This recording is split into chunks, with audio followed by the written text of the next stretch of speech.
Cicero, Disputationes Tusculanae, Episode 4.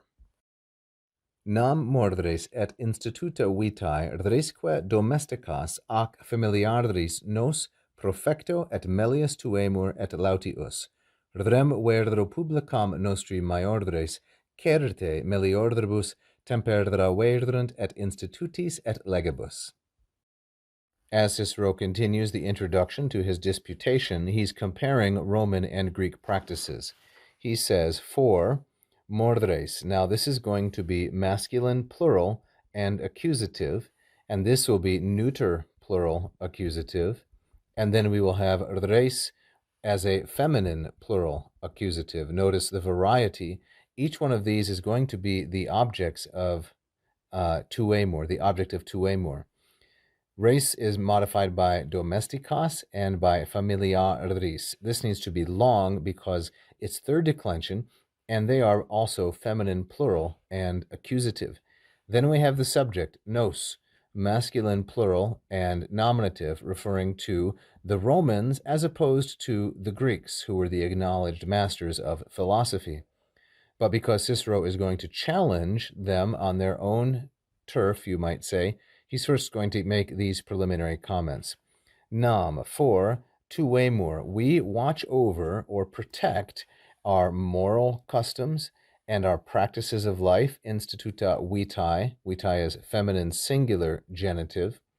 And we protect or watch over res domesticas, our affairs at home, and our family life, familiaris, both modifying resque. We, nos, do that. In fact, profecto, that's an adverb, et melius, et lautius, both better and more splendidly. Now, melius and lautius are both comparative adverbs. They are comparative adverbs. This is the standard way of making a comparative adverb with this suffix ius. The first one, melius, is from bene, which means well, and the second one, lautius, is from laute, splendidly. So we do that better and with more style. The last item here to analyze is tuemur, which is the verb. This, of course, is first plural, it's present, indicative, and it is passive because it's the deponent verb tueor, tueri, that is second conjugation and deponent. It means to guard, to protect, to watch over. So then Cicero pivots, or he turns from talking about what he does, his contemporaries, nos tuemur, to talking about his ancestors, nostri maiores. But rem publicam, our state, our government, rem publicam, the commonwealth, feminine, singular, accusative. The nominative, of course, is res publica, the republic, that is our government. But our ancestors moderated, temperdra verunt, governed the republic, certainly, for sure, meliordibus et institutis et legibus. So governed the republic, for sure, with better practices, institutis, and better laws, the idea being than the Greeks. So what we have here is temperdra verunt, which is going to be third plural, perfect, indicative, and active, and it is from the verb tempero, temperare, which means to govern, to manage, and so forth. Its object, rem publicam, of course, its subject, nostri maiores. It's quite a simple sentence.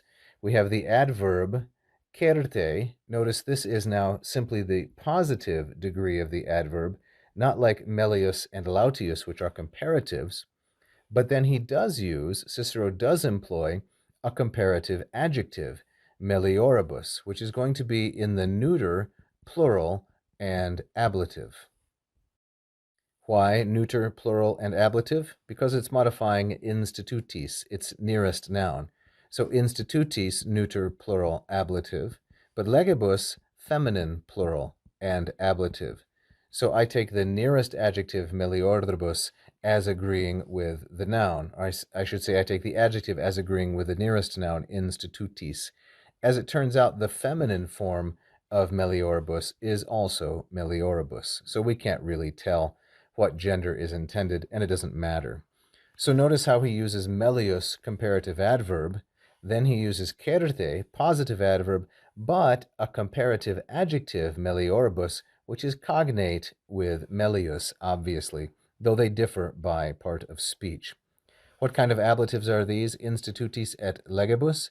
These are going to be, so I take them, ablativi, instrumenti, ablatives of instrument. How did our ancestors manage tempora verderant the state, the government? They did so for sure with customs, institutis, and laws that were better by that means.